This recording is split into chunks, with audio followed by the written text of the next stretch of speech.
जो case workout हुआ है इसमें कुछ ऐसी चीज़ें भी आई हैं कि जो समाज में ज़्यादातर चीज़ें देखने को नहीं मिलती हैं। कुछ रिश्ते जो होते हैं रोल है सर्विलेंस का और थाना भोनिया की टीम ने एक संयुक्त बड़ा अच्छा केस वर्कआउट हुआ। सही बहुत कम समय में अच्छा जल्दी ये केस वर्कआउट हुआ है। लड़की ने इस लड़के के साथ जाने के लिए पासपोर्ट का भी अप्लाई किया था। उस पासपोर्ट पे जो है जो वेरिफिकेशन के लिए जो फॉर्म जाता है उस पे अपने पिता का नंबर वगैरह ना डाल के इन्होंने इस लड़के का नंबर डाल दिया था। तो ये जब वहाँ पे जो पुलिस वेरिफिकेशन के लिए कोई आता है तो वो नंबर पे भी कॉल करता है, पते पे भी पहुँचता है। तो देखिए 29 तारीख की शाम को लगभग 7:30 बजे राजेश जायसवाल जो कि मिर्ज़ा मुराद थाने के तमाचाबाद गांव के रहने वाले थे, वो अपनी सास को हेरिटेज अस्पताल में खाना, उनके साथ बीमार थी, उनको खाना देने के लिए घर से जा रहे थे। मोहन सराय से जब हम लेफ़्ट हैंड की तरफ मुड़ते हैं उसकी तरफ तो सुनसान एरिया पड़ता है। उस दिन बारिश भी थी, तो शाम को सूचना मिली कि कुछ अज्ञात लोगों ने जो है उनको गोली मार के उनकी हत्या कर दी है। उन्हीं के गांव का एक आदमी पीछे से आ रहा था, उसने उनको पहचाना कि ये हमारे गांव के लोग हैं, उनके द्वारा सूचना दी गई। तो फिर उनके घर वालों को सूचना दी गई, तो प्रथम तो उसमें उनके घर वालों ने जो है ये शंका जताई थी कि उनके ही परिवार में जो है ज़मीनी एक विवाद चल रहा है उनके बड़े भाई से। तो उन्होंने शंका जताई कि संभवतः ये हो सकता है कि उन्होंने ज़मीन के विवाद में ये काम करा दिया हो। लेकिन पुलिस को कुछ और इसमें उसी रात में इम्पॉर्टेंट क्लूज़ मिल गए थे कि कुछ और भी मामला इसमें हो सकता है, तो हम लोग लगातार उसकी तहकीकात में लगे हुए थे।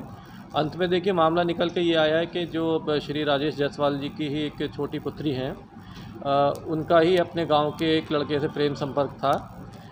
उसमें ये दोनों शादी करना चाहते थे, जिसमें राजेश जायसवाल जी कई बार मना भी कर चुके थे। लड़की के ऊपर सख्ताई भी हो रही थी, उसके मोबाइल वगैरह भी ले लिए गए थे, कुछ समय के लिए उसको बाहर भी भेज दिया गया था। लड़के के घर वालों ने भी सख्ताई की थी। तो उसमें ये था कि उनको लगता था लड़की को कि ये शादी में हम लोगों के बीच में अड़चन है। उसी में ही इन लोगों ने जो है प्रेरित होकर जो है उस लड़के को जो है मोटिवेट किया कि भाई या तो हम यहाँ से भाग चलते हैं, वरना जो है जब तक फिर मेरे पिता रहेंगे तब तक हम लोग शादी नहीं कर पाएंगे। तो इसी में ही जब ये उस 29 तारीख को 7 बजे लगभग अपने घर से निकले थे, तो उस लड़की ने इनको सूचना दी मोबाइल से कि पिता मेरे घर निकल चुके हैं, आज इस काम को आप लोग अंजाम दे दीजिए। तो वही दोनों लड़के जो है जो मेन लड़का है एक अभियुक्त जावेद और उसका दोस्त, वो दोनों बाइक से निकले पीछे पीछे और मोहन सराय से आगे एक सुनसान थोड़ा सा एरिया पड़ता है ब्रिज के ऊपर, वहाँ इन्होंने इस घटना को कारित किया। घटना से पहले भी जो है उसके इन लोगों की जो है वो कॉल्स आपस में जब इन्होंने रैकी करने के लिए कॉल का प्रयोग किया है, तथा बाद में भी जब ये घटना हो गई है उसके बाद भी इनका कॉल्स का जो है आपस में आदान प्रदान है, SMS का भी आदान प्रदान है। और उसके बाद इन्होंने दोबारा अपना ये घटना करके अपने गांव में ही जाके ये आराम से अपने घर में छिप गए, क्योंकि किसी को शक नहीं था। और वहीं जो है इन्होंने अपने घर में ही जो है उसको अपना जो घटना में जो पिस्टल जो उपयोग में लाई गई थी उसको भी छिपा दिया।